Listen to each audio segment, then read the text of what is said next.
Hi, and welcome back, Computer App students. We are going to finish up our time value of money concept here, and we're going to look at something called compound interest. Now, the difference between simple interest and compound interest really is how often and how long is your calculation going to happen. Our simple interest calc is only done one time, right? So principal times rate times time, one time. Now that time may change. It may be a year, it may be half of a year, it may be 1 month, it could be 3 years, right? But you're only going to do your math one time. Personally, myself, I look at simple interest, the old school kind of PRT is the easiest way. It's not that the future value way is difficult. You just got to know what order you're putting things in. Your future value calc, your 3%, and then you're going to have to deal with the time factor inside the rate part. The calculation is done one time. Payment is zero. We do negative because we're putting money in, thinking of it like a savings account or a CD or a money market or something like that, and then the type is zero. Compound. Let's go ahead and see how that's a little different. Now, we still have principal. We still have rate. We still have time. We're still calculating interest. But we're going to do the calculation more than once. So let's start with that same $200, and let's still stick with 3% interest. Okay. Now, our time is going to be broken up into two pieces. Let's say we're going to go to a bank, and the bank's going to give us 3% interest, but it's going to be compounded monthly. Right? So, compounded monthly. I'm going to leave it in there for 1 year. So they're going to give me interest after the first month. So again, my time factor here is 1 divided by 12, because that's how often I'm going to get my interest. Principal times rate times time, 50 cents, right? Not all that much different from what we did up here, right? 50 cents in interest. Here's the difference, though. We're going to take the 50 cents in interest and add it back to the original principal. And that original principal is going to grow. Not by much, but it's going to grow.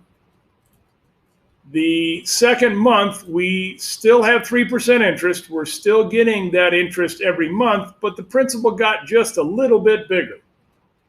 So when I fill handle and drag this down, this 50 cents should get just a little bit bigger. Now, the numbers I'm using are small enough that it may say 50 cents again. And it did, right? Because my principal is pretty small. Let's just change our principal to $20,000 just to make it show up. So $50, 5013, right? The amount of interest grew. So here's the second part. We did the how often, that's the monthly time factor right here. Well, how long? I'm leaving it in there for a year. So that means I need to do this calculation 12 times. Right? I take my $20,000 in this example, $20,050, add the $50.13 of interest. Interest rate stays the same. How often it gets compounded stays the same. I'm going to fill handle because, again, they're formulas, right? So when I fill handle formulas, we'll just keep going down row by row. This number is going to get a bigger. Not a lot bigger, but a little bit bigger. My interest rate and how often it gets compounded isn't going to change for every single one of my calculations.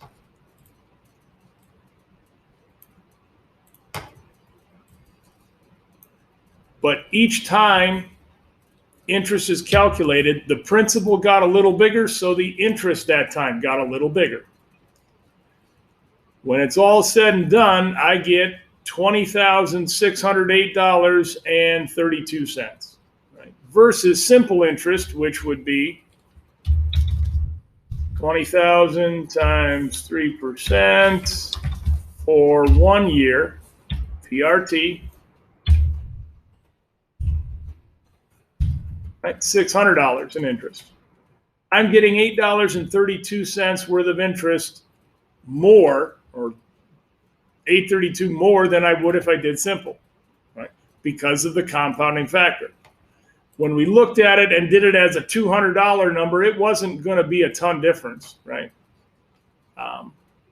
At 20,000, the more your principal grows, or the more often it's compounded, that will grow a lot quicker.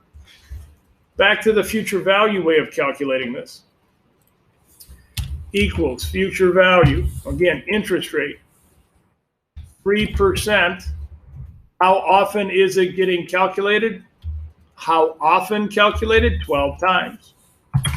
How many total calculations am I doing? That's what the N per means. Well, I'm doing 12 calculations.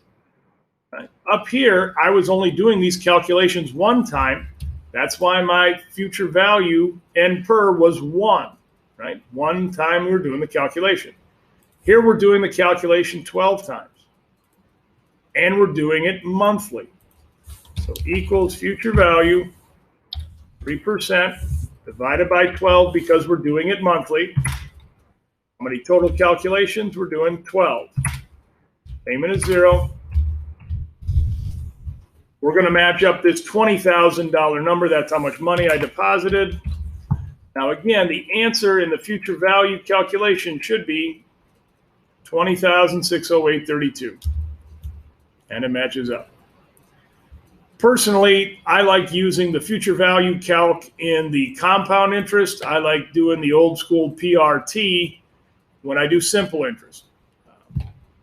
In my mind, it's just easier. You can do future value calc in both. When we ask you to work on the exam, we are going to ask you to show both. Here's a way that both work.